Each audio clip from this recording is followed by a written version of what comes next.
Hi, Ethan.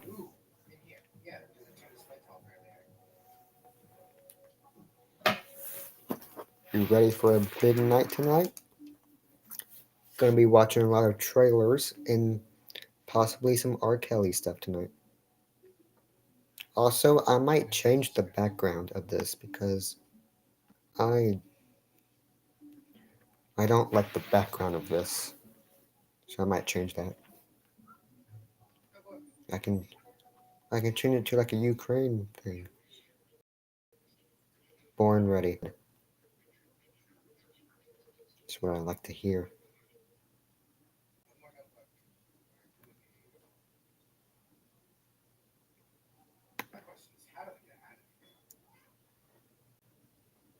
I like that one.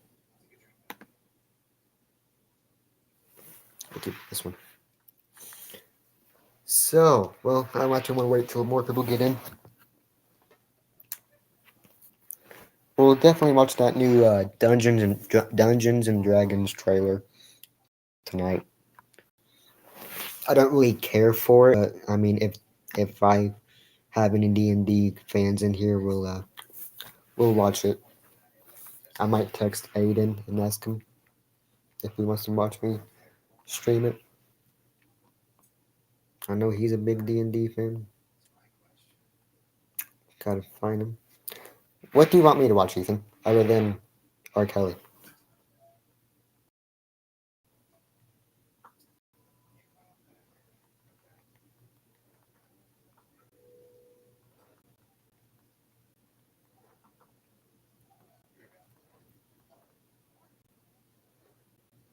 Michael?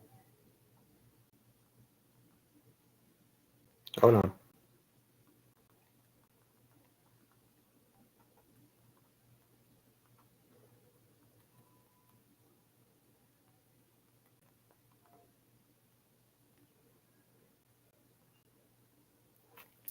Ethan, we're not calling right now.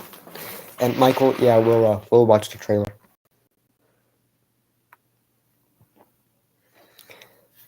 Not really sure how they're gonna put together a story though for a game where you can kind of make up the story as you go.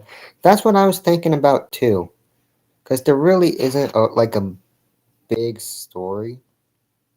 I mean, then again, I don't really play D&D a whole lot, so or like at all. But yeah, we'll watch it.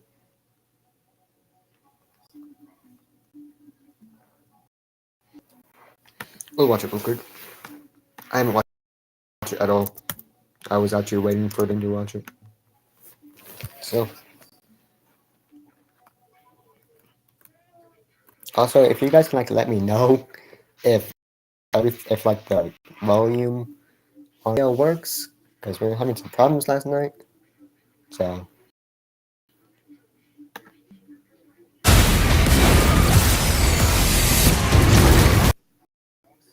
can you guys hear the video? I don't want to watch the trailer and then, you know, like no sound.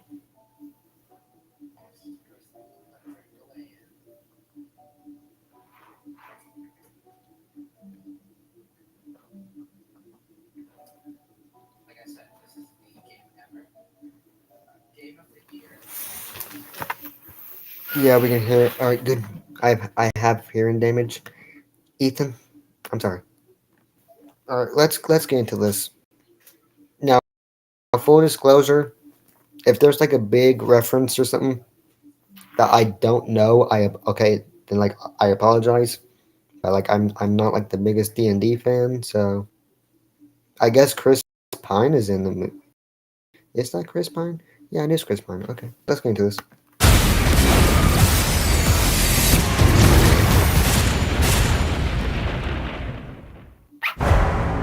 Here's the thing. We're a team of thieves. And when you do this, you're bound to make enemies. Sometimes those enemies come looking for revenge.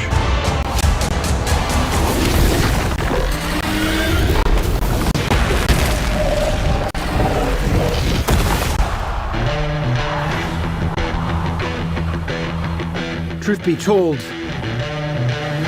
we help the wrong person steal the wrong thing. We didn't mean to unleash the greatest evil the world has ever known. But we're gonna fix it. So how do we pull that off? Figure it out over a drink? Probably best. You need to give us a fighting chance. We're gonna need strength. You got this, right? I know you don't.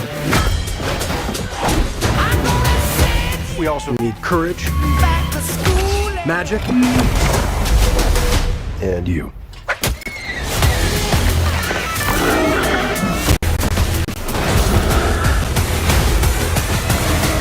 What is that again? It's an owlbear. Let's go! Be warned. There is evil here. I'm glad he's on our side.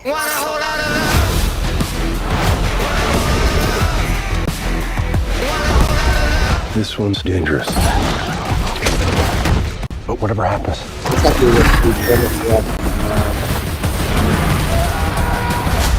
we'll be ready.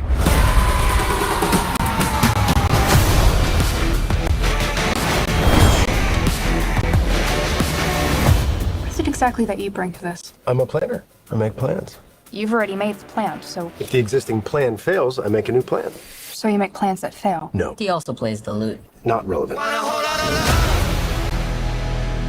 Okay, that actually looks pretty cool. I might watch that next year. They couldn't have picked a more generic song. Yeah, I think that song's going to get me copyright claimed, but oh well. Looks pretty cool. Like I said, I'm not the biggest D&D fan. Only thing I actually know from D&D is like the things from Stranger Things. So like Vecna, the Demogorgon, that's really it. But like outside of that, I don't really know anything about D&D. But this look pretty cool. I might check this out next year.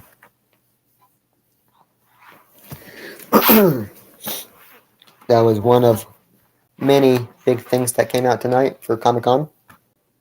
Another big thing that came out tonight was...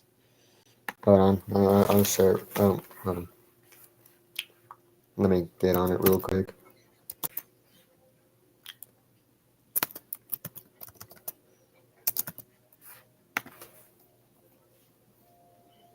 Well, okay, so what might have been the most out-of-pocket news that came out that has come out within the past 2 months is Disney is actually hold on, oh god, what is going on? Oh no. We're screwing up. Okay. Disney is actually adding Deadpool 2 and Logan all on Disney Plus starting tomorrow. Or really starting at like 3 o'clock in the morning. At least they didn't go with Back in Black. Well, yeah. Then again, they could have gone with like anything. But no. Disney is adding freaking Deadpool and Logan to Disney Plus tomorrow, which makes them the first rated R movies on Disney Plus. And it's kind of funny too that coming on Disney Plus a day before Marvel is doing their little panel for Comic-Con this Saturday. So I think a Deadpool 3 announcement is all but confirmed. I was very surprised to hear that they were adding those, especially to Deadpool films. Yeah, especially Deadpool. Considering, you know, there's a lot of sex scenes in Deadpool. Or there's at least one. There's at least one scene of Ryan Reynolds getting pegged. So the fact that that's going to be on Disney Plus is hilarious. So yeah, I would not be surprised at all if Deadpool 3 gets announced this Saturday night. I'm hoping it does. We need a good announcement. Trying to think what else that came out today. There I am. Ah, if Deadpool 3 does get announced this weekend, I have a theory that Wolverine might be in the movie. Because I just find it weird that they're also adding Logan. They should have went with pedophilic supremacy by Infant Annihilator. Ethan, are you talking about those music songs, those music that you were showing me and Brennan the other night? The ones that had the most weirdest titles ever? Speaking of, I've been requested to watch R. Kelly tonight. Trapped in the Closet, all 33 chapters. I'm probably gonna get copyright claimed, if not worse. But at the same time, I actually want to watch R. Kelly. Because I don't want to get like in trouble with like the law. Maybe. I knew they were. That's what they were.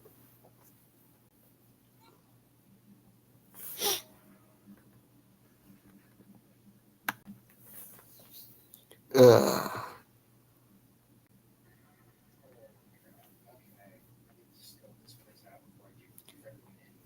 Tomorrow is gonna be another good day because Marvel Studios is doing their animated panel tomorrow. They're going to be revealing some new stuff for like the um, X-Men '97 show, What If Season 2, Zombies. Oh, speaking of, there was a show that Disney was like showing off today. It's kind of like a Marvel show slash kind of not.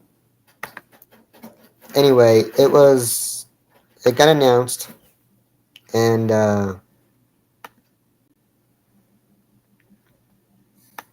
they revealed the cast for it. It is the most weirdest cast I've ever seen in my life. This is literally okay. The cast is as follows. Hold on. Hold on. Hold on. What's going here? It's got a weird line of cast members. Wesley Snipes, of all people, is in it. I think Kobe Smulders is in it. Maya Hawke, freaking Robin from Stranger Things is in it. Jennifer Hudson, what the hell?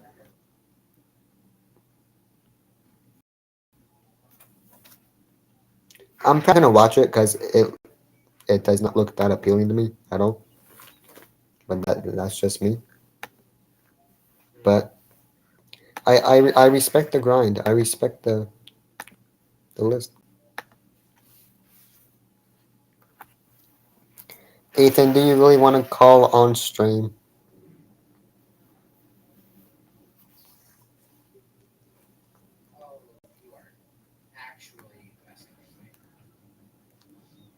I'm watching Caleb on stream right now too. It's very funny.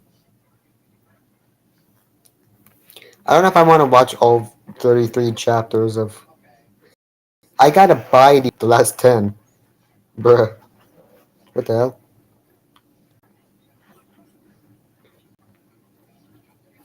Gotta buy the last 10 of this.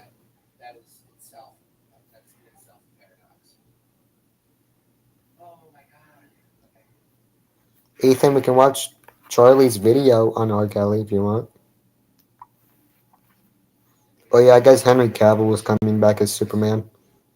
So that's pretty hype. He's gonna be in Black Adam. If that's the case, then holy crap. Saturday's gonna be like the big day. Because Warner Bros. Is doing their DC stuff, and then Disney's doing their Marvel stuff on Saturday night. So.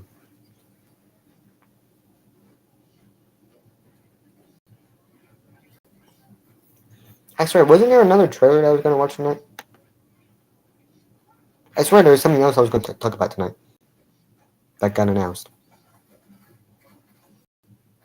No, not any of those.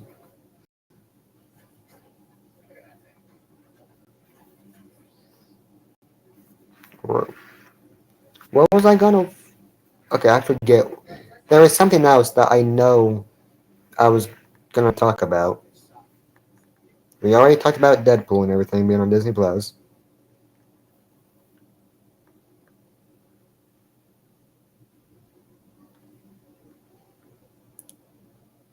Slipknot has a new song out? Interesting. Very interesting. What is your opinion on Phase 4 so far compared to 1 to 3? Personally, I think it's going down a disappointing path. Yeah, Phase 4 is my least favorite so far, which is sad to say. Like, I haven't hated Phase 4 by any means, but I haven't, like, this is the one phase that I actually haven't loved either. Like, the only good movie that we've had, or at least the only great thing we've had so far, is No Way Home.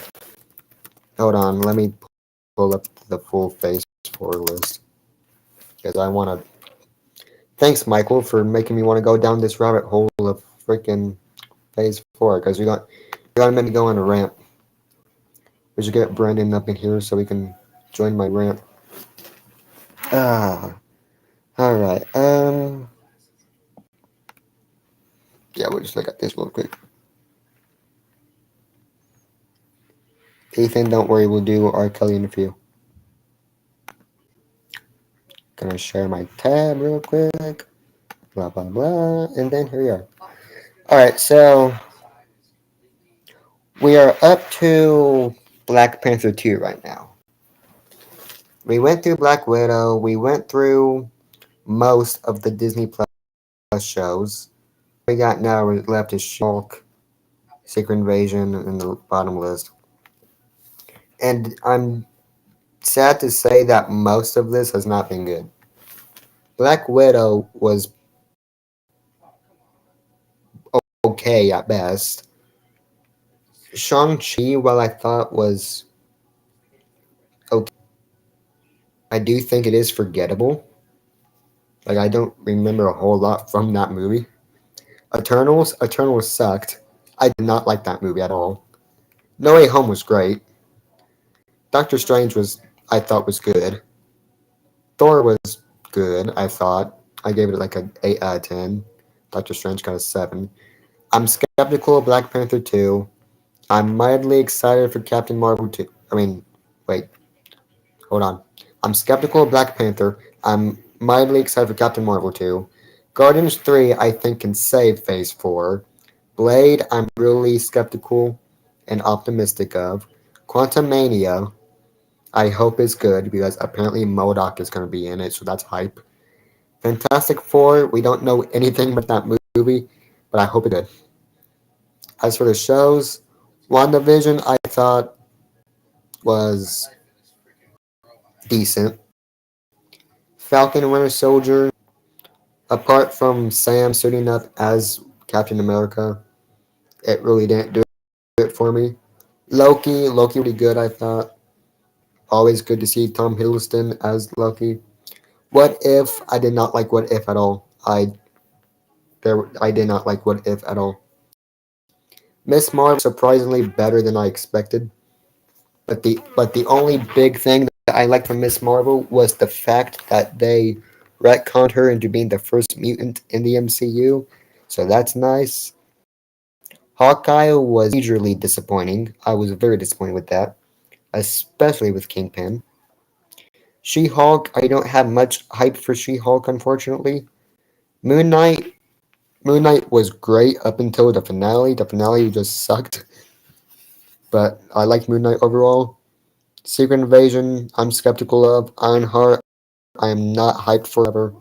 Armor Wars, that sounds interesting. I Am Groot, that I don't know what that team's gonna be about. I don't know what Groot's gonna do, but and the Guardians Holiday Special, I'm excited for too. But yeah, I do agree that as of right now, Phase 4 has not been that great, unfortunately. No Way Home was great. Doctor Strange, I'll let pass. Everything else just doesn't interest me really. Yeah, yeah, I understand that. I didn't even get an hour into Eternals. It was so slow and boring. I did not like Eternals. I didn't. Eternals I thought were boring, and it tried so hard to like connect to the broader MCU. The only thing I remotely liked about it was the Celestials. Like that part was cool, but the characters themselves I did not like. Like they did not do a good job at developing the characters. Like it was so mind-numbingly boring.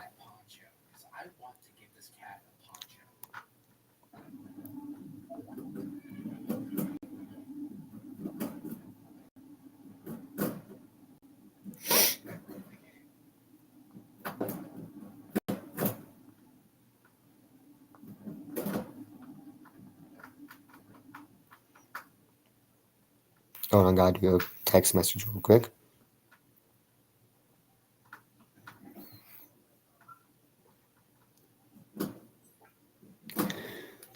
I mean, I'm optimistic for the rest of the phase. I really am. I just like a small hiccup in the road, but compared to like phases one, two, I mean phases one, two, and three, they weren't perfect either. I mean, not. I mean, each phase had their ugly goose, or whatever you want to call it, in their phases. But it feels like phase four has had more not so interesting stuff happening than we're really used to. Okay, so like right here. Phase one I thought was good outside of Thor. I didn't really like the first Thor movie, but everything else I actually did like, including the Incredible Hulk. I thought that was actually a pretty entertaining movie. So phase one was good. Phase two I liked, especially with the Guardians and Captain America Winter Soldier. Phase three I think is the best phase that we've had so far, because almost all of these outside of Ant-Man and the Wasp and Captain Marvel, these were all good. Although I didn't really love Black Panther all that much. But then you got Phase 4 that just, like, all of these right here in Phase 4 were not good. Only thing in right here is maybe Loki. And Thor, I completely understand why people didn't like Thor. I completely understand why. It was too comedic, especially with the movie that had a storyline with freaking cancer. We didn't get enough of Christian Bale as Gore, which sucked.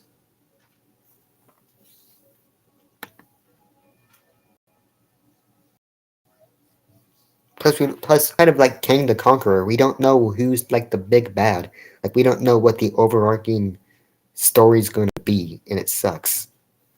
Like yeah, we know that Kang's going to be like one of, if not the main big bad, but like, are they going to do like multiversal stuff again? Are they going to do like variants? Like what's their end game? What's their new end game here?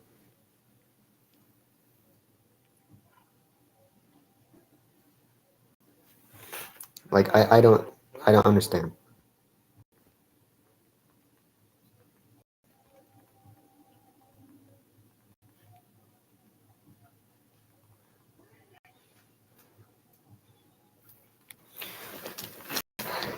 Like I would go as far as to say that like the Fox X-Men movies have been better than Phase 4, which is weird. Like heck, um, Deadpool alone is better than the entirety of Phase 4. Well, every Deadpool alone is better than everything in Phase 4 except maybe No Way Home. But yeah, the only great movie that we've had so far is No Way Home. And that sucked. I mean, that sucks. That's the only great movie. Meanwhile, you look at DC. Great. Now I'm in a freaking zone right now. Jesus Christ. Okay. Meanwhile, you look at DC's movies that they've released. They've been on a pretty good roll here recently. Only one that kind of didn't do so hot was Wonder Woman. But like we've had Suicide Squad, which was great, I thought. The Batman, which was spectacular. Peacemaker was good. I think DC's finally starting to beat Marvel a bit in terms of movies. Although that streak may end with The Flash, because The Flash is not looking too hot. Especially with Ezra Miller.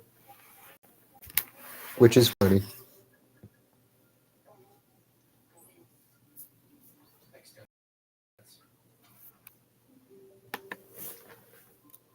You know what we should do? We should actually watch a video on why Phase 4 sucks.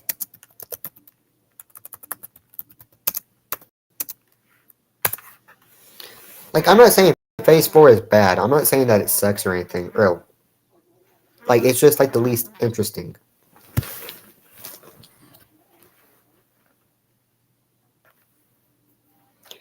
There's a hour-long video of Phase 4. MCU Phase 4 kind of sucks. Honestly, I agree. Like, it's not the worst thing ever. It's just the least interesting phase right now. Which one should we watch? Should we watch the hour-long video or the 27-minute long video?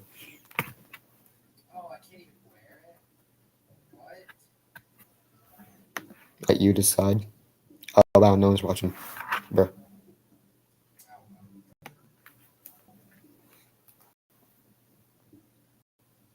Who's texting?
Hold on, gotta do a text message real quick.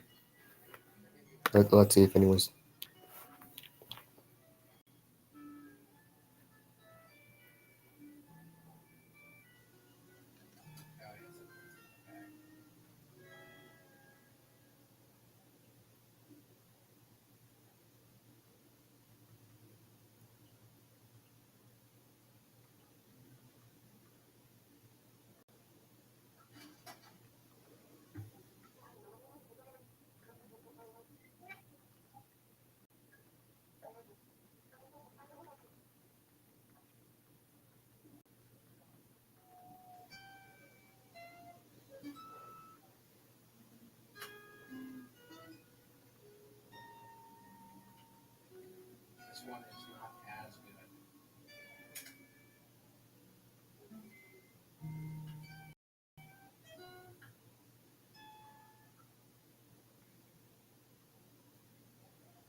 sheet music. It's just the pawn shop. Okay, I guess I can carry on with the story now.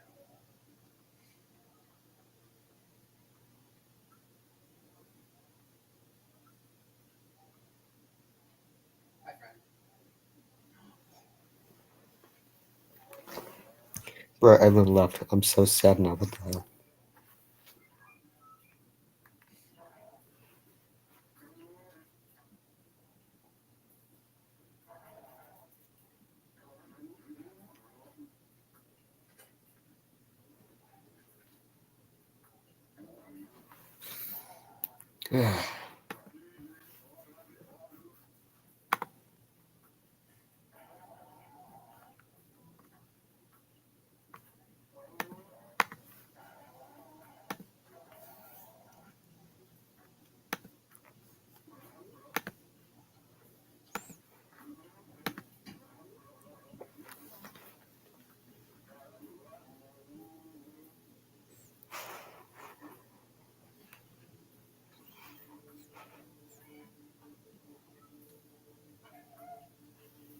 Who is this fella?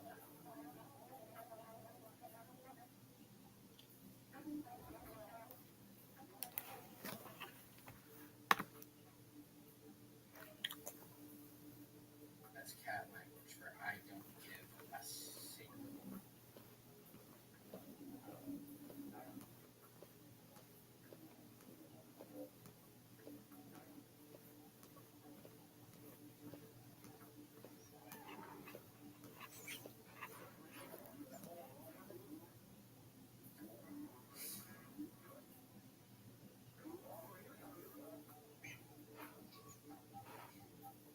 This is one location after the other. I want to see what's upstairs. I am trespassing. Remember that.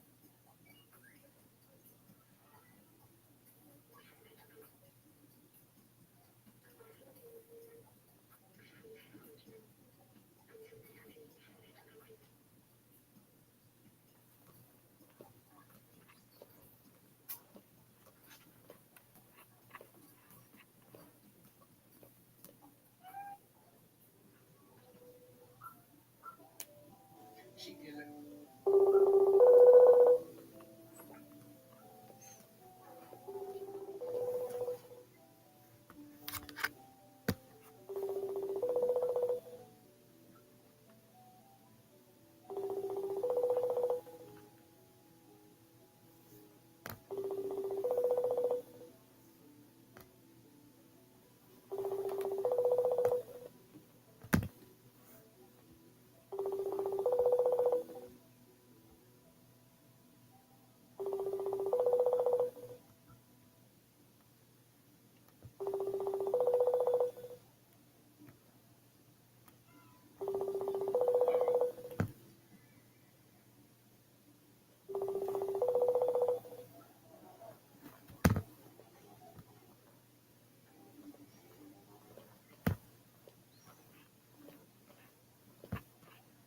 No thanks, I'm not a huge Batman kind of guy.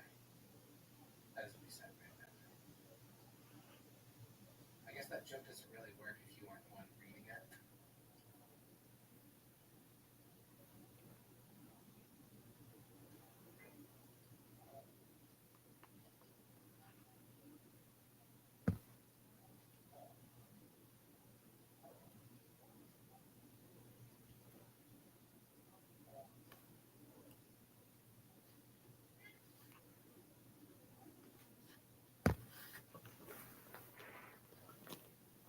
What's the matter, Vito? Want the weather right now? I hate to break it to you, buddy, but I'm not going to.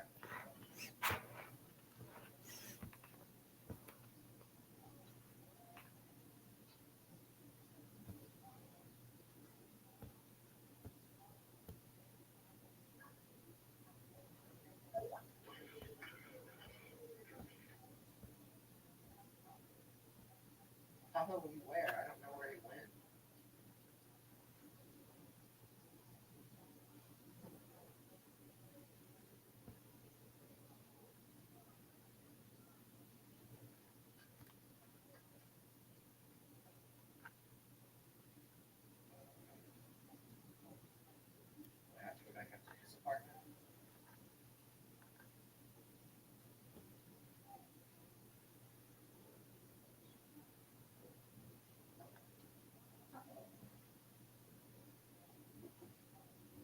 It's quiet. A little too quiet.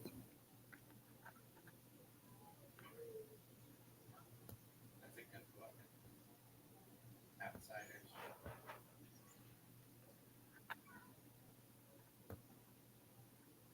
You get a bird's eye view on this joint.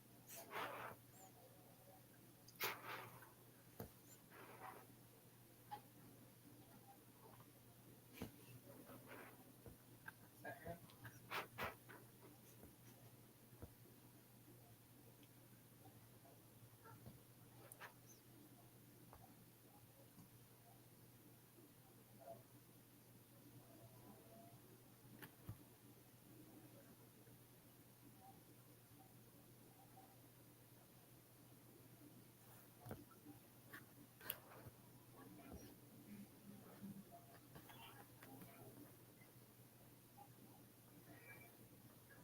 Sheet music. That's what I think. Sheet music.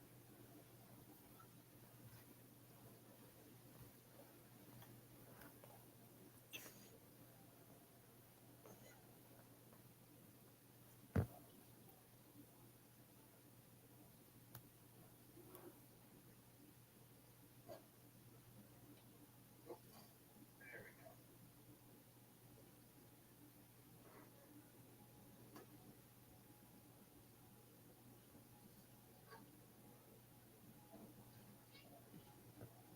Did I just leave too soon?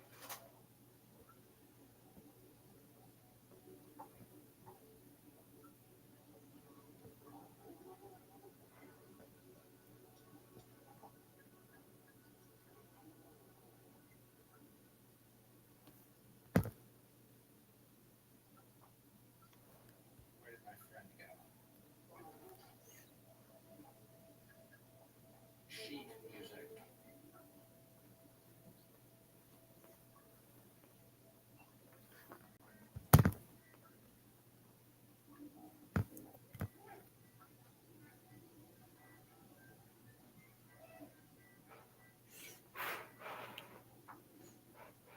Where did he go?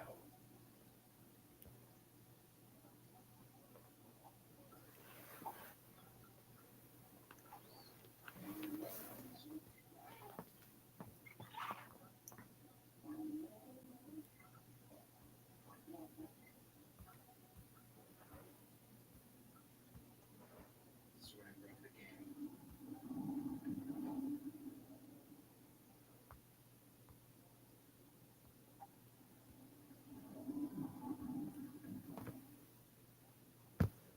I really have no clue where he went. Bro, I don't think anyone else is watching right now. God dang. Kind of a Sad. disappointing. How could you do this to me?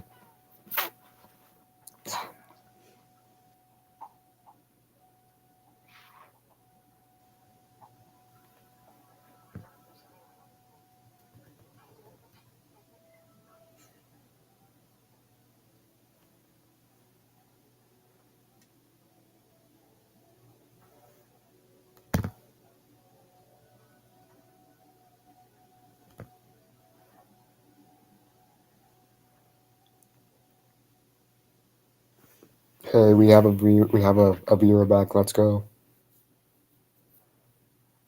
No, because like, where is he? I am so lost right now.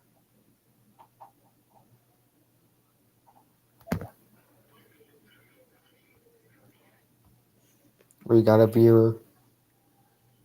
Let's go. Okay, you're just saying the same thing. I need to know where he is first.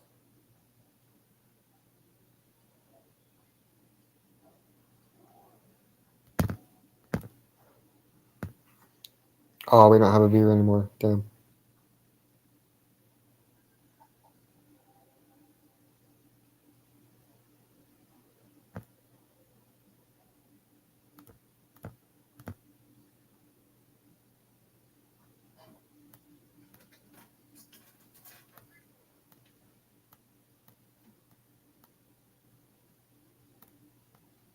I'll find him at some point.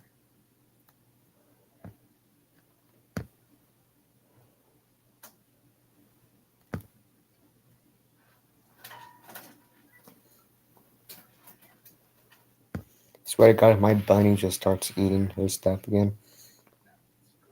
Oh, God. Bro, I'm getting thirsty. Might give me a drink of water real quick before we start this video. So stupid.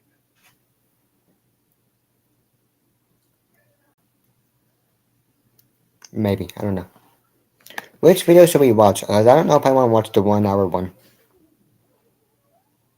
We might watch the 27-minute one, but Translate that.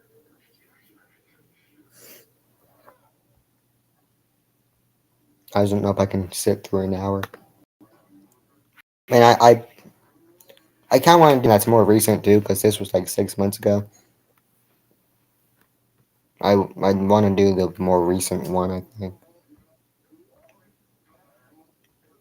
But it's only 27 minutes long, so. You want me to break it, don't you? I'm kind of hoping that Marvel's thing is kind of streamed this weekend. I don't think it's going to be streamed, unfortunately. So we'll probably just have to have like Reddit on like every 5 minutes to like refresh the page and see what gets revealed. I mean, which is fine, but that's what I did 3 years ago. I was just refreshing Reddit over and over and over again, waiting until something big gets announced.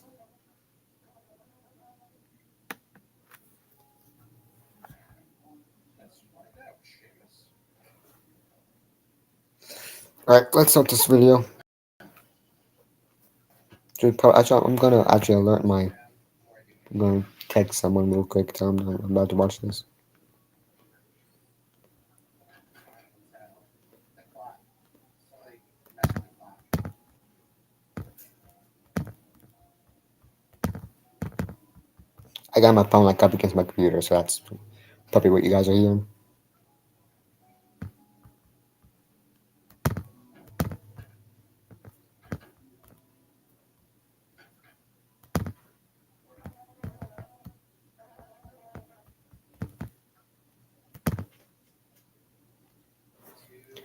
Hmm.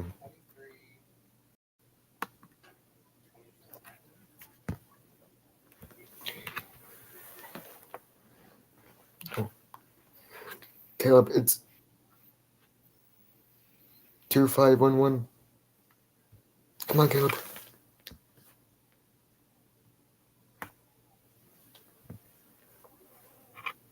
Oh, and I gotta take a freaking selfie real quick.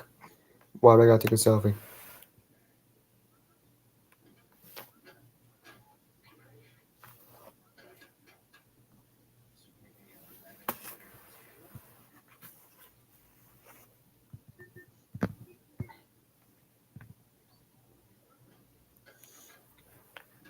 Alright, I'll be right back. Gonna get me a drink of water.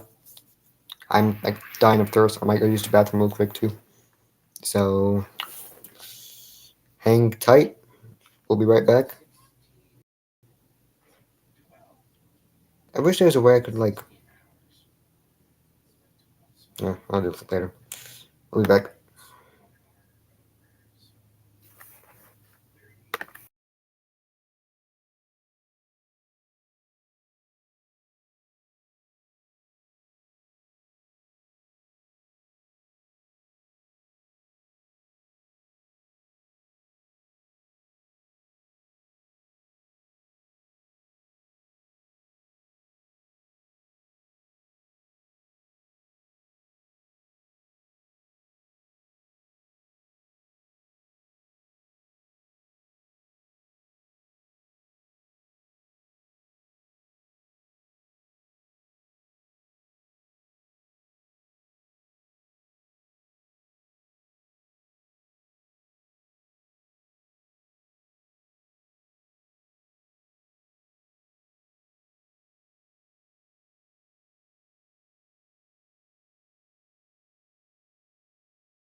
Alright, we're back.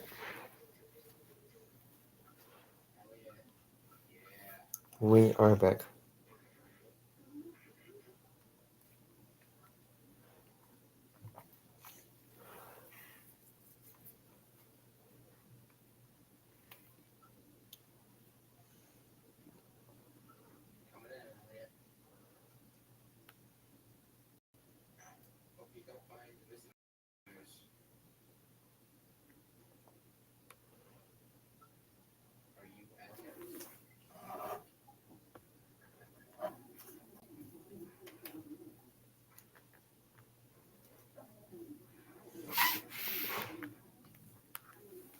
Oh, you're cold? Oh, well, I have just the thing for you.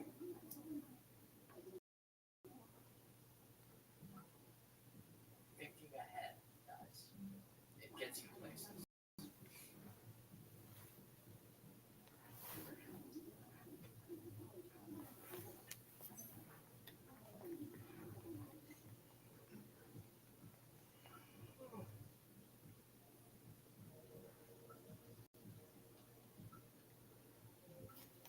Alright, let's get into this video. Yeah, we do 27 minute one. Hey, how's it going, everyone? At the time of making this video right now, Thor Love and Thunder just released. Video, wrong video, misinput.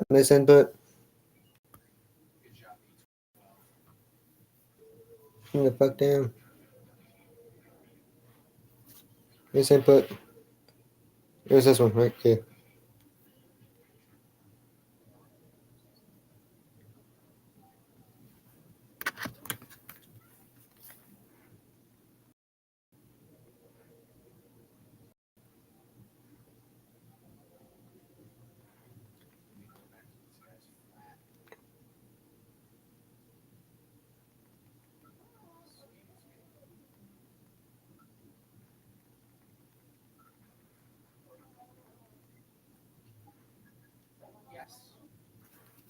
Alright, let's watch this one.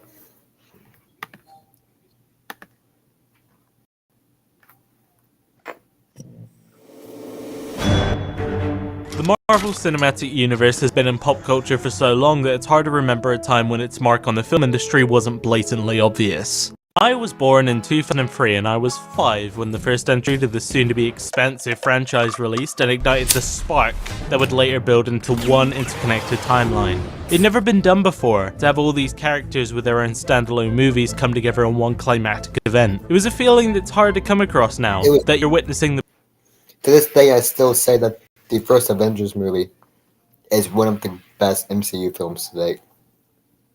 It is just that good. birth of something special that could never again be replicated with the same resonance. The Avengers was the first film in the I ever saw, and at the time it blew my mind. An explosion of spectacle, action. What was the first MCU movie that I saw? The first MCU movie that I saw in theaters was Age of Ultron. But what was... Age of Ultron was the first one that I saw in theaters. Guardians of the Galaxy was the first movie that I ever rented from Family Video. I think the first one I ever watched might have actually been the Avengers. The first one. And cool character dynamics. The result of all these various worlds clashing into one. And from there it kept going and going. It makes it some of my most standout memories to do with going to the cinema are closely associated to films in this franchise. Avengers, Guardians of the Galaxy 1 and 2, The Winter Soldier in both Infinity War and Endgame. The climax to this universe spanning a decade and over 20 films, filled to the brim with the very thing I fell in love with in the first Avengers. Amazing spectacle, creative action, and an incredible focus on characters and the relationships that drive every aspect of these movies. We got to see these characters' lowest points and their highest highs. We got to see resolutions to plot lines and character arcs spanning years, all ending in a way that closed the book on these characters' journeys and more broadly and arguably an end to a universe that had weaved through all these different works. Yep.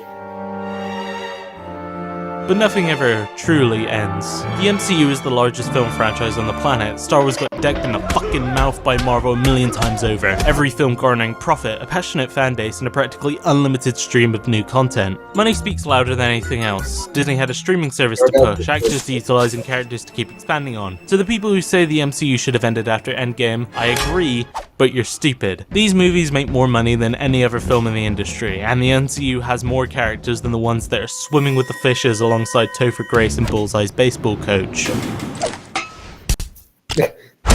The well has admittedly dried up. Alright, a little slight deviation, but God, I hope they bring back Bullseye for that new Daredevil show. New/continuation. For people like Captain America. He's had his story, his origin, his lows, his loss, his conflict, and at the end, his story comes full circle. Characters like Spider-Man and the Guardians still have stories to tell and places to go. The MCU continuing life was inevitable, and I wouldn't be so ignorant to say that it could never go forward and move past the story that was told prior to Endgame. But as of right now, the MCU has no story. This recent slate of films... Okay, it's not even... I'd argue that there is a story. Like, it's just taken... Okay, let's retrack a bit. If we go all the way back to Phase 1, there was one story that they were building up, and that was to form the Avengers with Iron Man, Hulk, Thor, and Captain America, along with Black Widow and Hawkeye. And then after Thor, the post-credit scene, it was with Loki being revealed that he'd be the villain for the Avengers. That was the main first big story of the MCU. Then you cut after to the Avengers. It was revealed that Thanos would inevitably be the big bad. But we're not really seeing that with Phase 4. The biggest we've kind of gotten so far is Multiverse and Kang. But, like, we still got other storylines being seeded up with, like, Elena Belova, Val, the whole Thunderbolt thing. Moon Knight just got debuted. So he's probably going to start getting introduced with like, the supernatural side. And, like, I get it. They're building stuff up. Okay? I get it. They're building stuff up in the MCU, which is what they should do, okay? I don't want them to go full throttle without any explanation. But at the same time, I would like to know where we are going to inevitably go. Because, I'm not gonna lie, Multiverse of Madness, I was expecting them to, like, give us more of a clue of what we're doing. But they keep introducing all this new stuff, and like we don't know where it's all heading. Like they've already introduced 5 new characters. They've introduced Star Fox in Eternals. They recently introduced Hercules and Thor. They recently introduced Clea and Doctor Strange. We're gonna get Venom in the MCU eventually, based off No Way Home. Moon Knight got introduced, and along with that, like the supernatural side of the MCU, mutants got introduced in Miss Marvel, so we're going to get the X-Men eventually. And there's rumors saying that Black Panther 2 is going to introduce Doctor Doom. So like, they're introducing a whole lot of stuff, and like and plus, they're introducing all these different gods and realms and afterlives. It's like, what? Like, how is this all connecting? Like, come on, you know? Films and TV shows making up Phase 4 has been a jumbled mess of ideas and storylines. They're the cinematic universe equivalent of a headless chick running around without any clear direction. Black Widow, Shang-Chi, WandaVision, Loki, What If, Falcon and the Winter Soldier. Yeah, and even Shang-Chi, like they alluded to like Shang-Chi being connected to Miss Marvel, because of the bangs, but they never really told us. The only Easter egg we saw was like the 10 Rings logo in Miss Marvel, and that was it. We didn't get. Black Widow has only really connected to Hawkeye because of Yelena Belova. We don't know where Falcon Winter Soldier is going to end up with. What if? I don't even know. I don't know why. Like what? It's so hard to explain. Nothing in What If has connected to the main MCU, except maybe Agent Carter, but that was it. Like it has really served nothing. WandaVision is the only real thing that has helped set up a big movie, and that was Doctor Strange. And what makes me mad too is Kevin Feige. He came out before and said that Loki is the reason why No Way Home and Multiverse of Madness was able to. Okay, that's great. But show us that. Show us how Loki connects to Doctor Strange and to No Way Home. Because after watching No Way Home and after watching Doctor Strange, there was really nothing that really told us that this is happening because of that show.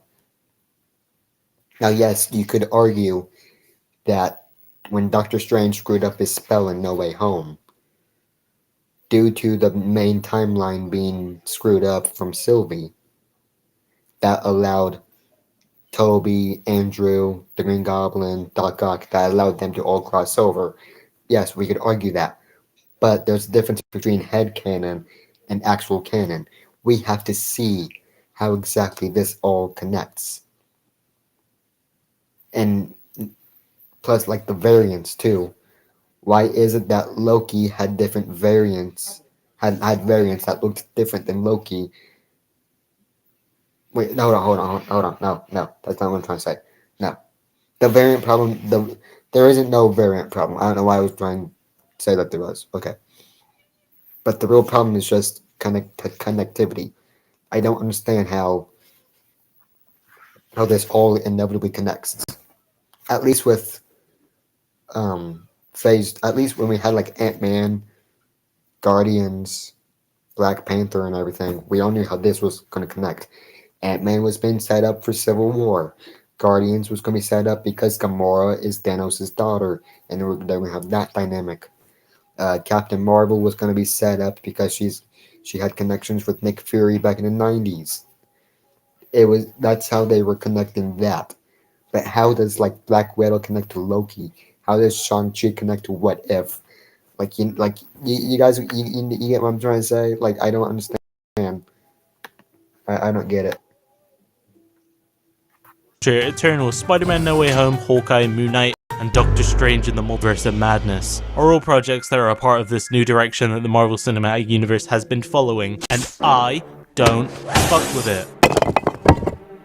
Which is by no means a debatable statement or hot take. There seems to be a growing sentiment that Marvel's recent releases have been a downgrade from stuff that preceded it. Taking quality out of the equation, the interest for certain properties has definitely died down. Nobody is really talking about the MCU that much anymore. People aren't feeling obligated to go see these movies and TV shows for a myriad of reasons. It feels nowadays that the MCU is running on fumes instead of the nuclear generator it used to have going for it during its peak. Iron Man, Guardians of the Galaxy 1 and 2, Thor Ragnarok, The Winter Soldier, and Civil War all help to generate hype.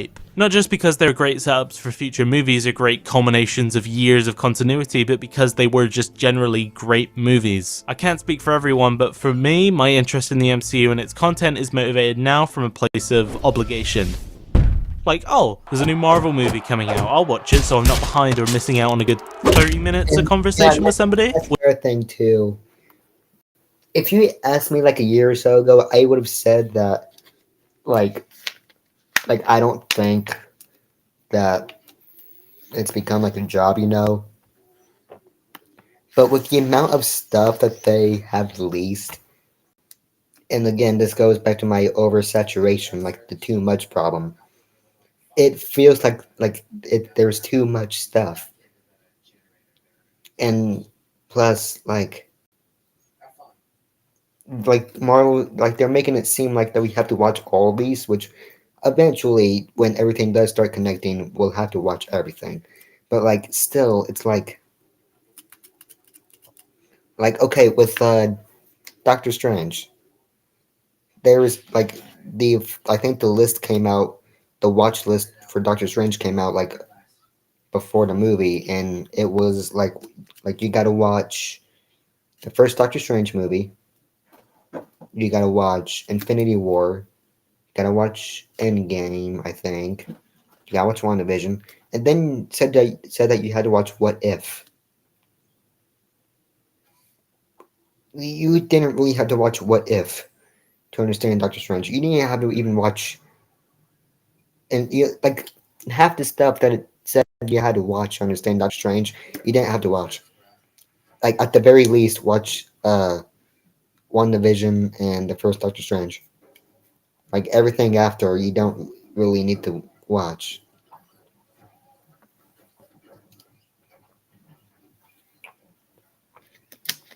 Again, I love Marvel. I do.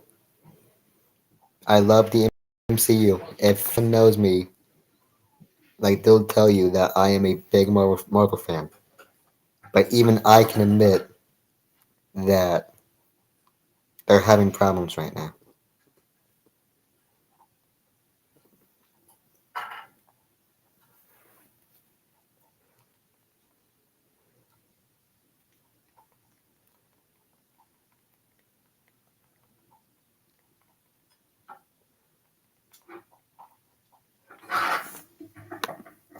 Which, let's be real, is kind of business as usual for these movies. I'm not gonna sit here and act like me watching Thor 2 or Ant-Man the Wasp was motivated by anything other than obligation or me thinking that it was going to be important for the wider story of this universe. Yeah. And that's just it. Marvel has no plan anymore, it has no direction. Its story concluded and its grand finale came to an end, with no endgame to the endgame other than the faint concept of trying to build on top of these characters we've come to know and love. But it insists on using the same old bag of tricks it's been using since it first dipped its toe into the idea of an expanded, symbiotic cinematic universe. Those being to stay in the box to keep the stories generic, short and simple, not take risks, and to use each project as an advertisement for the next. Even though my tone may sound negative and Great example of like an advertisement for the next is Black Widow. I would argue that was a big advertisement for Hawkeye. It really was, I feel like.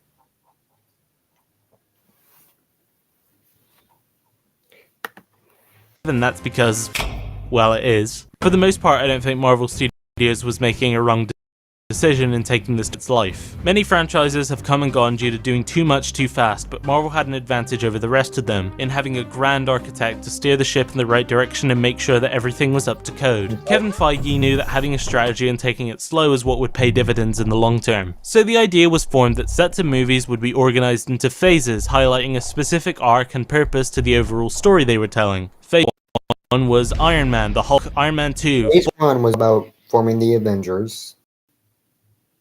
Phase 2 was all about introducing the Infinity Stones, and Phase 3 was all about gearing up for Thanos taking the Infinity Stones and having to fight the Avengers.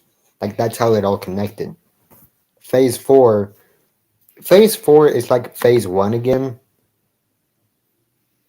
but like we don't have a sense of a clear direction. Like we do, but we don't. And Brandon, I don't like boys. Captain America and the Avengers, with the overall goal and story arc being to create the building blocks for an interconnected cinematic universe. Phase 2 featured Iron Man 3, Thor the Dark World, Guardians of the Galaxy, Ant-Man, the Winter Soldier and Age of Ultron, with the primary idea being to build upon the building blocks that were established in Phase 1, placing a large focus on the world building, establishing its politics, its unseen past, and expanding the MCU's scope towards the weird cosmic side of the universe. Also, your mileage may vary because this was a separate division from Marvel Studios, but around this time you got to see the rollout of Marvel TV within this universe. God, the Netflix shows were so great. Daredevil and Punisher, top tier. Daredevil, Jessica Jones, Agents of S.H.I.E.L.D. and Agent Carter are all coming. Agents of S.H.I.E.L.D. I loved that show back then. Oh my god. especially with like Ghost Rider. out to make the universe broader and fill in the gaps the movies didn't have time for. But we'll get into that in Another thing too that I'm kind of worried for with the future of Marvel is they're bringing back Daredevil, which I'm glad they are, but I am like severely worried that it won't be as great as the Netflix show. And if it's anything, and if we are to go by anything that the Disney Plus shows have given us, it's not going to be that good. It's going to start out with episodes 1 and 2 being okay, being good. Phase 3 is going to be kind of eh. Phase 4, for some whatever reason, is going to be great. And then 5 and 6 is just going to be completely ass. Not to mention it's going to have 6 episodes. I hope they change it. I hope they give us at least 8 to 9 episodes. I'm not saying it's got to be rated R or anything. I'm not saying it's got to be TVMA. I'm just saying give more episodes and give us better writers. Like, please. in more detail later down the road. Phase 3 was when they got experimental. Doctor Strange, Guardians of the Galaxy Vol. 2, Civil War, Spider-Man Homecoming, Thor Ragnarok, Black Panther, Infinity War, and Endgame. This is when they got comfortable with playing around with this It was great. interconnected universe. Prior to this point, a big meme was that all this end of the world shit was going down, but despite referencing the events of previous movies and other characters, rarely would you see an actual crossover outside of the big team-ups like the Avengers. But in Phase 3 you had all these different characters crossing over, talking to each other, fighting each other. Some new players were established. Doctor Strange could show up in Thor for 2 minutes, Iron Man and Spider-Man could share the screen, and it would all feel natural and not alienating. The universe was even more fleshed out as it started to shed its more grounded foundations for more out there and comic booky sensibilities. Thor went to space, Doctor Strange dealt with wizards and other dimensions, the cosmic side of the universe was better explored, and you start to see a slight variation in styles between projects. Before Phase 3, Marvel was very committed to making everything feel homogenous with one another. Every movie looked the same, tones never really varied, and was a massive point of criticism that was mostly unaddressed by Marvel during that time. Which makes it sound like they fixed it later, but I'd be a liar if I said Phase 3 was creator driven or that each movie was distinct, because no, they weren't. They were each very obviously Marvel movies, mostly directed by people hired to get the job done and collect their paycheck. But some colour got injected into them, they weren't all grey and boring looking. Colours popped, locations varied, and some directors were afforded the opportunity to incorporate more style. Guardians of the Galaxy Vol. 2 feels like a James Gunn movie. Likewise, Thor Ragnarok felt like a Taika Waititi movie and injected new life into one of the most boring and one note of the MCU's main cast. Those two movies are like great. Guardians 2 and Thor Ragnarok are great movies. I know some people don't like Guardians 2, but I personally love it. It's a personal favorite. Like, I hold it up there with like the first Guardians and like Civil War. I think it's a great movie. Deviated quite a way away from talking about Marvel's phases there, so to briefly circle back around, Phase 3's focus was to combine most of the elements they had learned throughout their tenure. Multi-movie spanning storytelling, more comfort in playing with the universe and tying everything together for their finale. Now, I'm not aware of the inner intricacies of Marvel Studios and the comings and goings of their operation, but if I were to hazard a guess, post-finale they were consulting the sacred chart and working their way for about a dozen chickens, because Phase 4 currently has no overarching goal or major storyline to build towards. The closest thing you can point to is this whole multiverse thing, the idea that there is an infinite amount of universes all running parallel to the one we see. You've all seen Spider-Verse, you get the idea. But out of the 11 entries into Phase 4, only 3 of them actually explore that concept. And Spider-Man, Doctor Strange, and Loki almost had nothing to do with each other, except that they all share a vaguely similar story concept. I guess you could argue that because Loki broke open the multiverse, that's the catalyst for the Green Goblin and Eddie Brock breaking through into the main universe. But there's no TVA, no mention or reference to the event. That's what I was saying. We could guess that that's the reason, and it more than likely is. Like, Loki screwing up the sacred timeline and everything. It probably is the reason why Goblin, Venom, everyone else came in. But we need to see that. We need to see how. There's a difference between saying that it's the reason and showing us that it's the reason. Like, heck, I could say that I can walk, but never show you guys. My word, say that I can walk is not gonna mean anything until we see that, you know? Like, I I don't get it. I don't think there's a lack of direction. Like, I'm sure Marvel knows what exactly is going on. It's just that, to us, they're taking forever to show us what that new goal is. And it's becoming a detriment to the MCU, I think, in my opinion. Series and the how or the why all of this is happening. When No Way Home ended and after Eddie Brock pissed off left his goop and Morbius met up with the Vulture, the post-credits I was still so mad that Venom left immediately after he came in. scene showed a trailer for Doctor Strange in the Multiverse of Madness, which makes it look like the Another version of him, though. events of that movie would follow on from No Way Home. That Doctor Strange cracking open the multiverse to allow the Sinister Six and 2 other Spider-Men to enter resulted in the multiverse crashing in on itself, adding more weight to the finale of Loki and what Kang said would happen. But then I actually watched the movie, and aside from exactly one exchange, the plot of No Way Home has absolutely no bearing on the story of Doctor Strange. It just ended up being about how Strange is lonely, and the whole multiverse angle was an incredibly minor part of its actual story. And I have no problem with these films being isolated. In fact, I welcome it. Moon Knight being isolated was one of my favorite parts of Moon Knight. Like, it felt so standalone.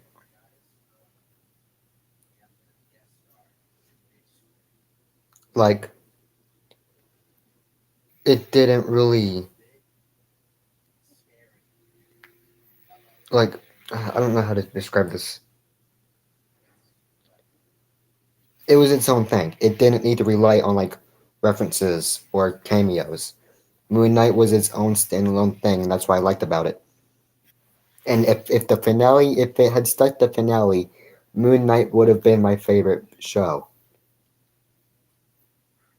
I mean, it's up there. It's like my second or third favorite. I loved Moon Knight. I didn't love it, but I enjoyed Moon Knight a lot more than the other ones, and I want to see him again. I want to see Oscar Isaac as Mark Spector again. I can walk. I mean, I can say that I can walk, but if I don't show you that, you're not going to believe me, you know? That's what I'm trying to say. Part of why DC is doing so well right now is because they're more focused on standalone projects instead of being overly ambitious in setting up future projects and having their cinematic universes remain connected. They're diversifying, creating a lot of different projects for different characters with radically different tones. That's why I'm enjoying DC more, because they've been so unique and so, like, they've improved their quality. Peacemaker was good. Batman was great. Suicide Squad, I thought was great. I'm excited for Black Adam. I'm the mystic of the Flash. I'm excited for Batgirl. Like, all of these DC stuff I'm excited for. Like, because I think DC finally said, screw it, we're not going to deal with this cinematic universe thing. We'll just say that they're all connected, but we won't really, like, we won't shoot ourselves in the foot when trying to connect all of these. But they are, but also, and at the same time, say that they are connected. Tones, which is what Marvel should be doing right now. But even though some films and shows have some pizzazz now than it used to have, the writing of each of these is still so samey. There's no risk and no variation in ways that aren't surface level. Say what you will about the Netflix MCU shows and their fluctuation in quality, but at the very least they all felt different. Luke Cage was a show focused on Black American issues and incorporated that into its style and writing. Jessica Jones was a light noir detective show, and Daredevil was an action crime drama. Each one has various styles and writing sensibilities. And sure, some suck, but others are okay to incredible pieces of television that stand on their own. I can't say the same for any of the shows that were officially produced and overseen by Marvel Studios. With the exception of Moon Knight, each show seems more committed to being an advertisement for future projects, with brief flourishes and minor trippy visuals to WandaVision and Loki were big advertisements. Like, literally, Loki, I think, was a big advertisement for literally just the future of Marvel. I mean, I liked Loki, I did, and I liked WandaVision, but, like, at the same time, like, I don't know. I will say that WandaVision was the most coolest out of the bunch because it did like a lot of like the old sitcoms, and I am somewhat of a fan of sitcoms, so to see like them adapt that into this show is pretty cool. But to allude to having more style than they actually have. When WandaVision was coming out, people were interested in how the show would function as a metaphor and exploration of grief. The sitcom setup of the show works as an expression of nostalgia for a life you no longer have and the loved ones you no longer get to spend time with, as well as the desire to cling on to a potential future you cannot obtain due to their loss. If the show scaled back their ambition and focused purely on its characters and their journey, it would have been a much stronger show. To just make it a short, small-scale story set in this world about an otherwise disposable character. But what we ended up getting was a show that convoluted itself with evil government groups, witches, and setting up future projects. Remember that really weird moment in the last episode when the scroll from Captain Marvel showed up to set up the Marvels coming out in 2023? yeah, that was completely random. I didn't like. I mean, it was a cool setup for the Marvels. I'm like, oh, crap! It's a scroll.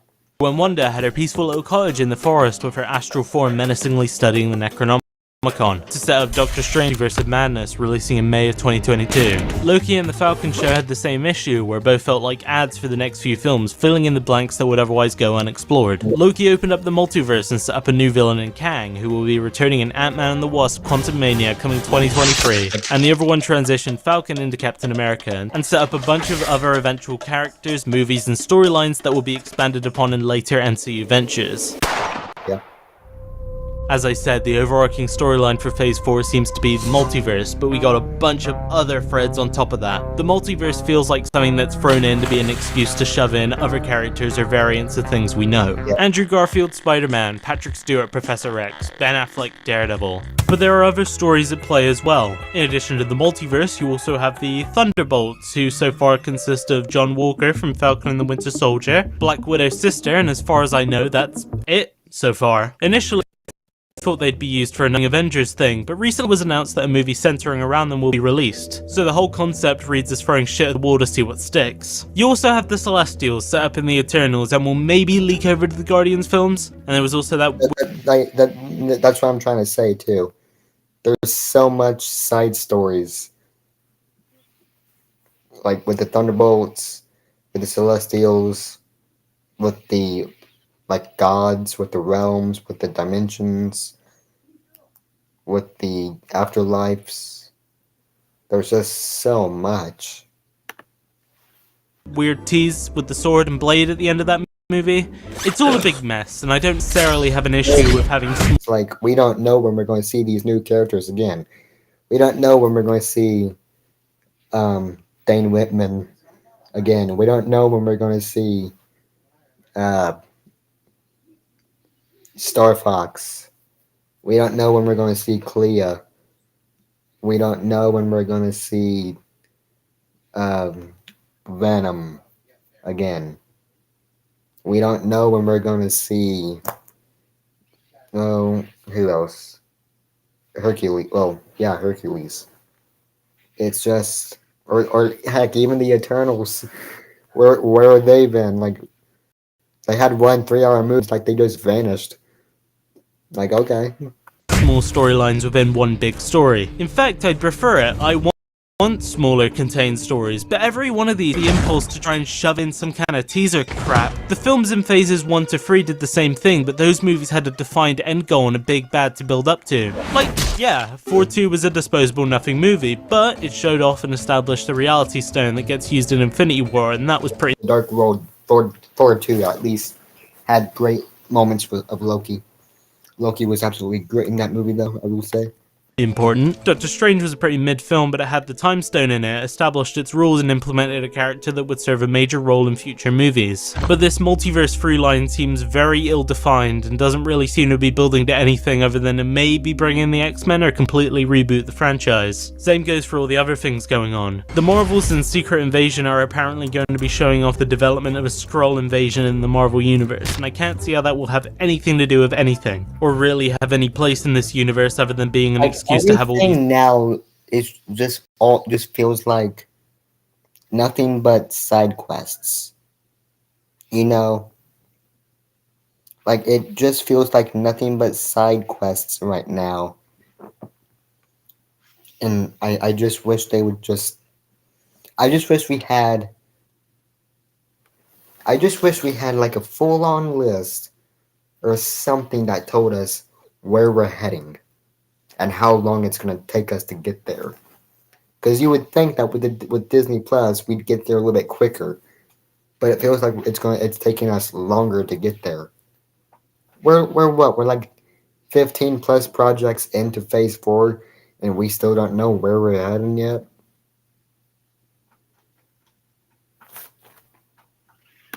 Like, come on. These characters cross over again, which I'm completely over at this point. Cinematic universes have now become something that's almost expected in the modern franchise landscape. You got the MCU, the SSU, the Sony Spider-Man universe, which is sort of in the MCU, but not really. It's got Venom, Vulture, and Dr. Michael Morbius in it. DC has the DCEU, which is their main continuity. It's kind of a clusterfuck that had no plan, but there's some good stuff in there. Yeah. There's also the Matt Reeves Batman universe, which will have tie-in spin-off TV shows to accompany each movie. Star Wars is trying its hand at a big connected TV universe, which is worthy of its own video in and of itself. It's exhausting at this point. Yeah. I don't know about all of you, but for me, I'm getting a little tired of the constant cameos and references that are being expected to sell tickets to go see these movies. Let's be real, the vast majority didn't go to watch the Multiverse of Madness because they loved the character of Dr. Stephen Strange or wanted to see Sam Raimi's return to the superhero genre. They went to see it. Watched it just for Professor X. Or we all watched it because we all thought, well, I shouldn't say that because okay, I wasn't expecting a whole lot of cameos, but the general audience, I think, all went to see Doctor Strange because of multiverse. You know, I think they all thought, oh crap, we're going to get like Deadpool or Spider-Man or more X-Men, you know? Because they thought they'd get to see Dr. Michael Morbius, Professor Charles Xavier, and Blackie Boltigan. Hit a guy, hit it there. Apart from the cameos and the admittedly amazing direction and visual flair from Sam Raimi, what you're left with in Doctor Strange and the Multiverse of Madness is a pretty dull and forgettable story and experience. The action isn't particularly rooted in anything meaningful, the protagonist is really bland and his arc is mostly forgettable. Given the way the MCU is attempting to elevate some of its properties now, you can't help but reflect on Martin Scorsese. Good old Marty. Remember when he made the film about the Wall Street guy who said fuck and beat his wife? Good times. A couple of years ago, the Marvel fanboy and film side of the internet lost their collective shit over Martin the Wolf Scorsese saying in an interview that Marvel movies are not cinema. Which is definitely a loaded statement to make, that I don't really care to debate when taken at its surface level. What Scorsese was actually trying to posit is that Marvel movies fundamentally do not provide the same experience as your typical view of what a movie is. Using the metaphor of theme park rides, each film essentially functions as its own attraction, providing. And Martin, you guys got a point. I mean, the MCU movies, the Marvel movies, they're not supposed to be these Oscar-level masterpieces.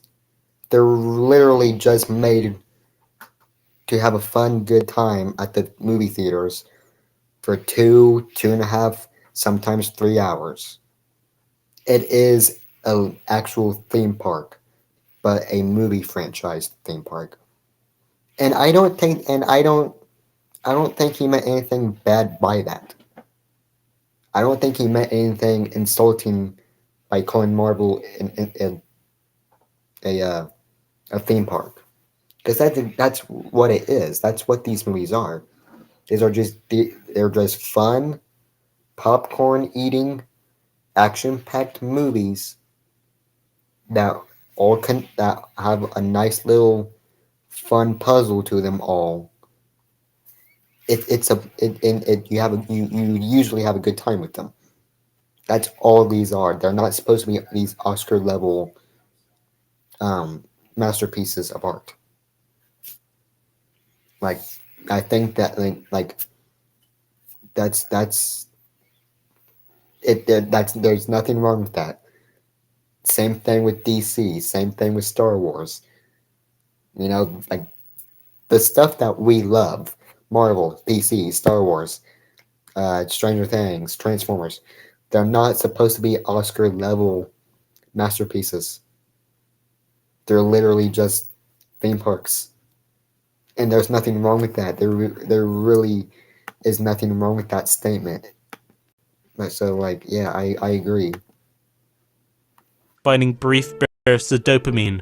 Essentially, when you go and see an Avengers film, you're not going for the sake of getting an emotional and cinematic experience. You're going because it's an attraction, because you want to see who will turn up, what will happen, the big crowd-pleasing moments. Yeah. Your favorite mascot fighting a big purple asshole. Yeah. Bear in mind, this is Marty's opinion and not mine. The statement of them all not being cinema and instead theme park rides is a little bit of an oversimplification. If emotion and aesthetic are metrics for what makes cinema, then why are films like Guardians of the Galaxy lumped in with this theme park idea? Because that's a movie wherein its emotion and characters come before anything else. Like I said, what is and isn't cinema is a pointless debate that comes down to subjectivity and how pretentious you are. But digging past the surface level of what Marty the Ace Scorsese was getting at is a sentiment I agree with and is apparent now more than ever. People aren't watching most of these shows and movies because they're looking for art that will satisfy or challenge a worldview or desire. Plenty Yeah, like, we're not looking for, like, stories, like, good, like we're just looking for, like, you know, a fun time. That's are just empty spectacle with a paper-thin story to service the action or the cameos. Factory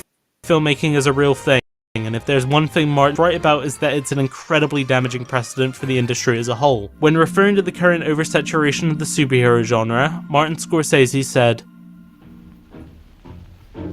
"In many places around this country and around the world, franchise films are now your primary choice if you want to see something on the big screen. If you're going to tell me that it's simply a matter of supply and demand and giving the people what they want, I'm going to disagree. It's a chicken and egg issue. If people are only given one kind of thing and endlessly sold only one kind of thing, of course they're going to want more of that one kind of thing." yeah.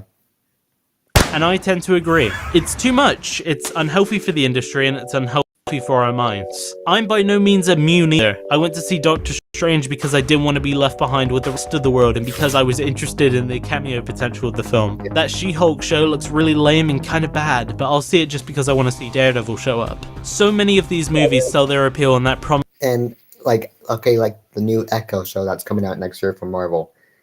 I'm not interested in the Echo character.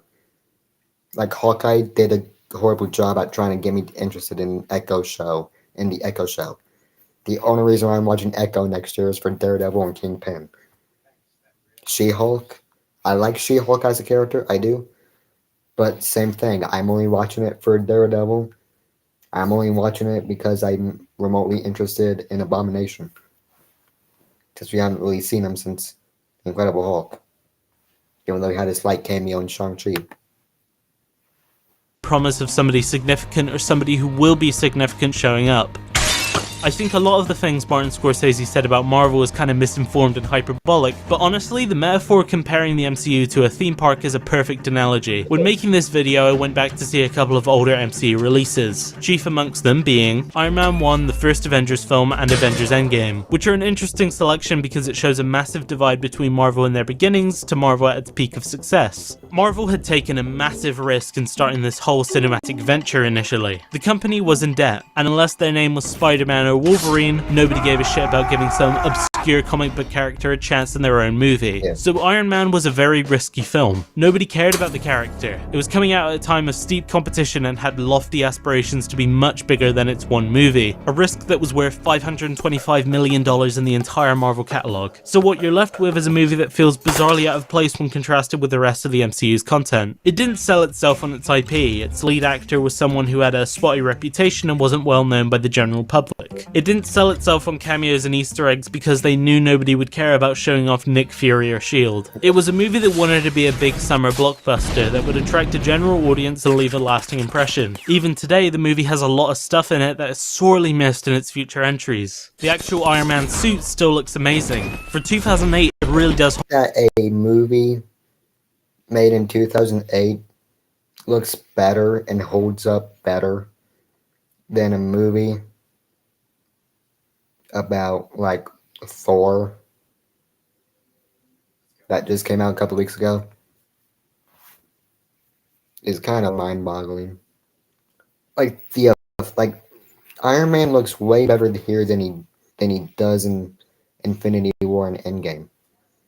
They completely ditched the whole like Like, they gave Robert Downey Jr., I think, full-on CGI. Like, because I remember looking at, like, old behind-the-scenes of Iron Man 1 and Iron Man 2. He had a suit. Like, he had, like, a practical suit, like, on the upper area. But now it's just, like, full CGI. It's like, this still looks better than at least Iron Man and Infinity War. I might watch Iron Man later, I don't know. Hold up to modern standards. It looks real, it's full of grime and muck, and when it takes damage you see and feel that. And despite being super small scale, Iron Man 1 still feels big and bombastic. Rewatching the first Avengers film and seeing this team of contrasting personalities band together and coordinate against this one threat still feels great. The action, while being comparatively small to later films, is still creative and dynamic. Revisiting later entries into the MCU, I can't say I got the same feeling. I said at the beginning that Endgame was an amazing finale and I stand by that, but watching the film again I noticed a lot of problems that were not apparent in the first time I watched it. Iron Man 1 isolated is a great action blockbuster. Avengers still stands on its own as an entertaining superhero ensemble. If you watched it with no context like I did when I was a little baby boy, it's still a great movie. But I can't say the same for Endgame. When you think about the most memorable parts of the film, it's either all empty spectacle that doesn't really mean anything without context, or great character moments that also don't really mean anything without context. It isn't necessarily a bad thing, but it really does feel more like a theme park ride than an actual movie that stands on its own. You get to visit all your old favorite locations for a third of the runtime, filled with plenty of Going back to like some of the MCU's greatest hits is what I call it. It was a fun time. It was a great time. But at the same time, that's what a theme park is. I mean, heck, going back to 2012 in the first Avengers, it was a great feeling because nostalgia. Going back to your favorite place, hell, Guardians, like the beginning of Guardians, we went back to that. I mean, that was great. But your fan with some callback to things you know. The last third is a big dumb final battle and a really grim and bland location that was so huge and cluttered that I got a massive headache when I watched it for the first time. The actual craft of the movie was more of an afterthought, with the attraction going first and foremost. Iron Man 1 had sick-ass sound design accompanied with amazing visual effects and a really slick, heavy-looking suit that carried a lot of presence and weight. But in every subsequent film, that's lost and traded out for an empty visual effect, thrown in to get the job done, which is honestly how the presentation for the rest of these movies feel. But I don't want to sound like a broken, pretentious record. I do like these movies still, despite what I've said. I don't strictly hold the belief that old was good and new was Thor 1, the Hulk, and Captain America were unbearably mid on rewatch. Infinity War is a very... hey, we don't disrespect the first Avenger. Captain America, the first Avenger, at least in my opinion, is the most underrated Marvel movie ever. I love that movie. I love the first Avenger movie. It's great. It's great. Incredible Hulk, I think, doesn't deserve the amount of hate that it gets. I like the Incredible Hulk movie, but yeah.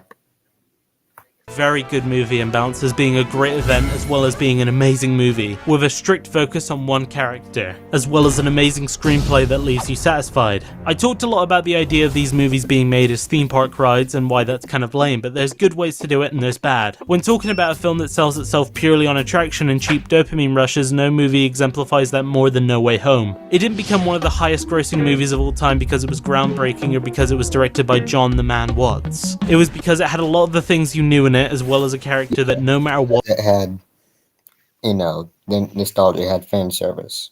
Which I'm not saying that that's a bad thing. I'm not. Like, it did the nostalgia and it did the fan service really well. But come on. I mean, it's what carried the movie. If you take out Andrew and Toby, if you take out Doc Ock and Green Goblin,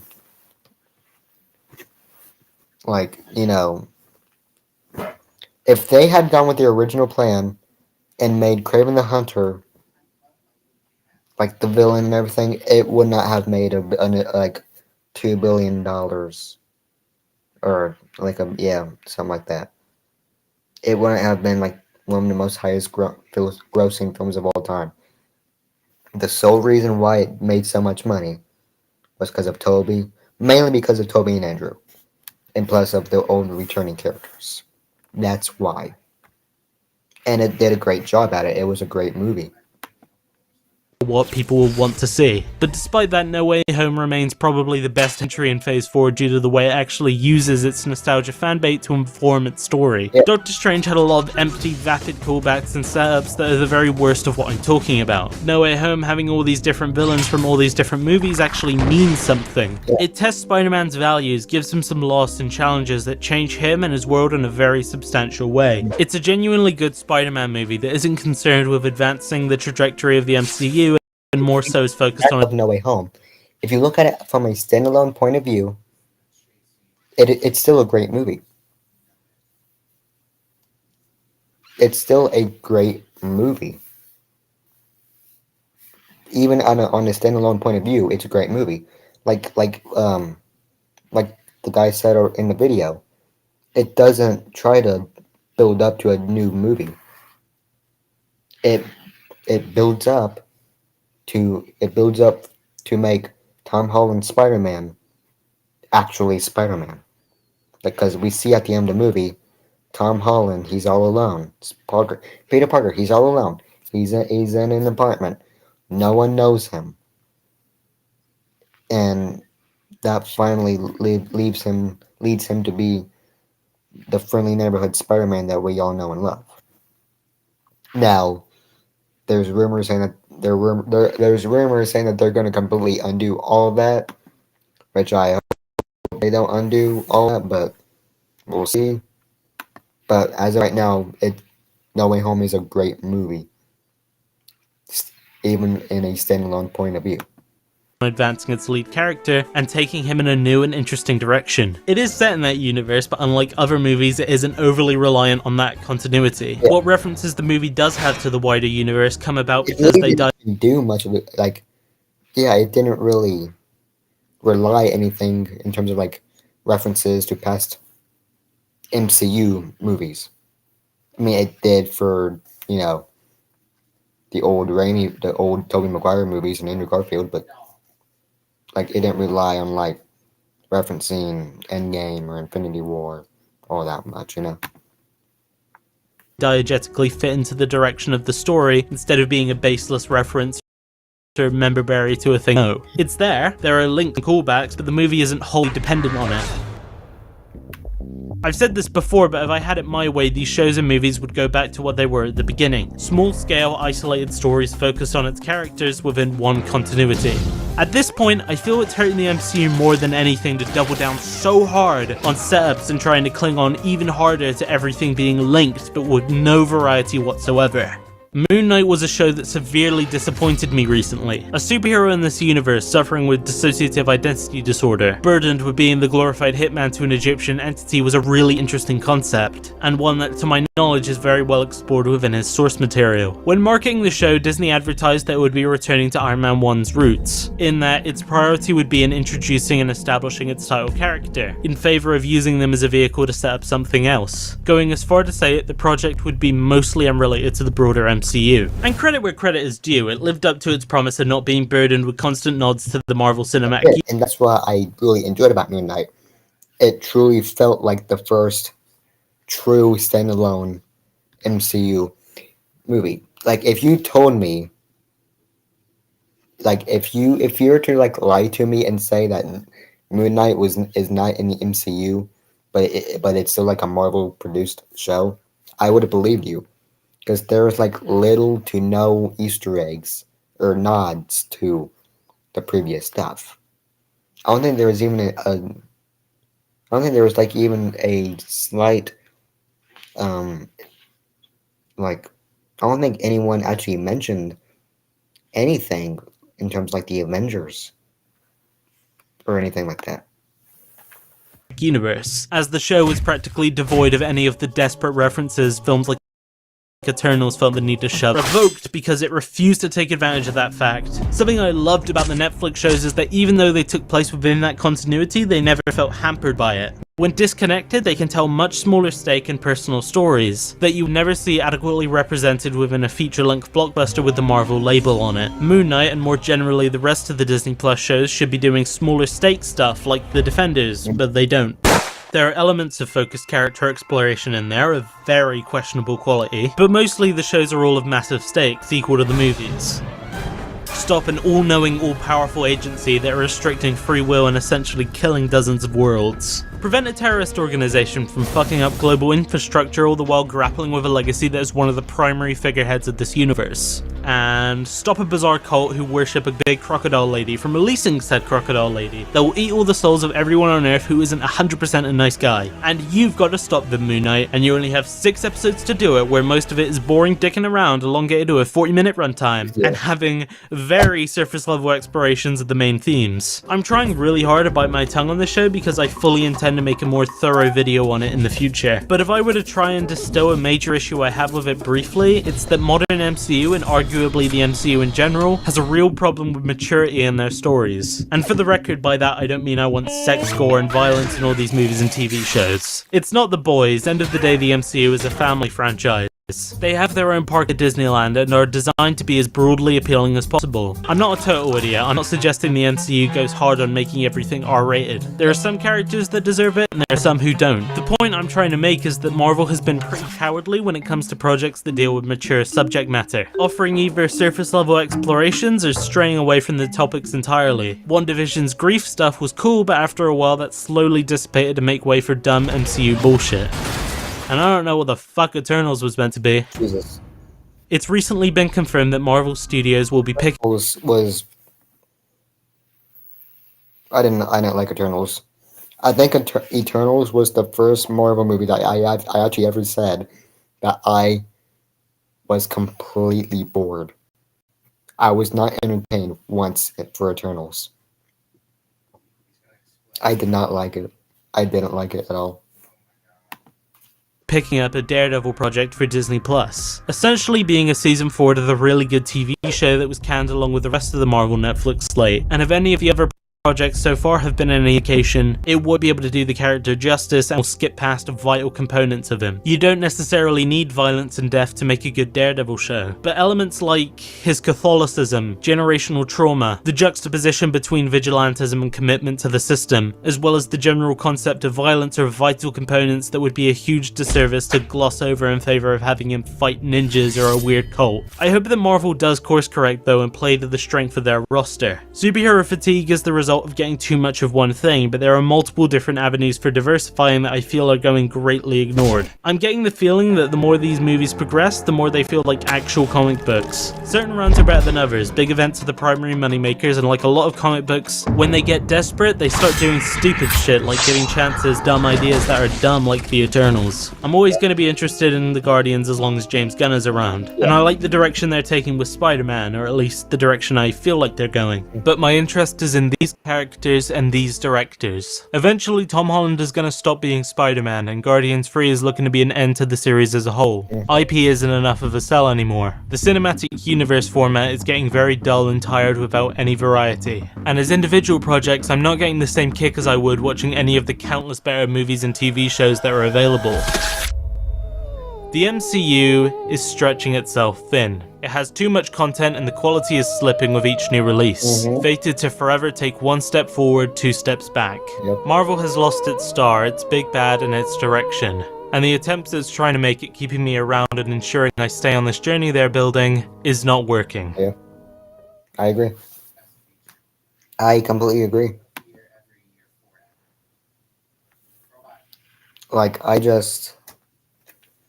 hope they get back on track. I do. But it's like a lot of stuff. Hell, even what they've announced in terms of like shows, some of it I'm not even that excited for, you know?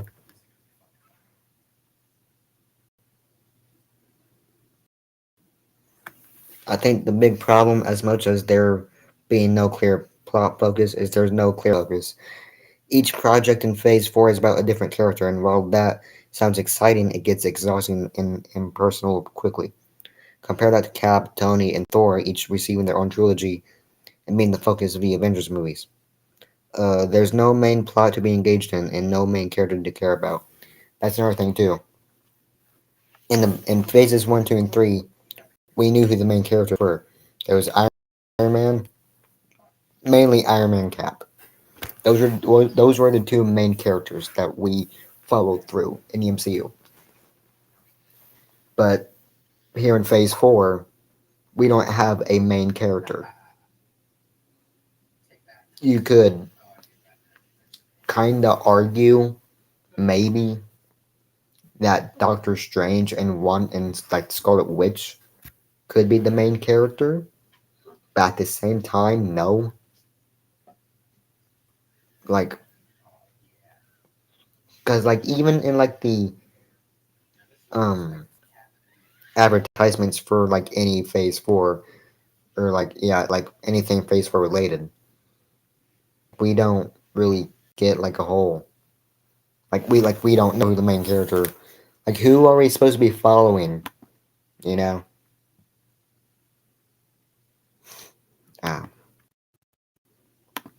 let me check and see if there's anything new that's been revealed real quick.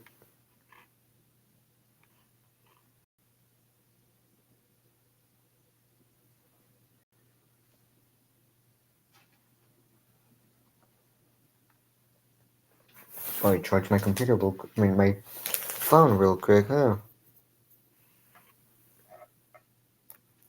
Gonna plug that in. I think Charlie was doing God of War 3 earlier.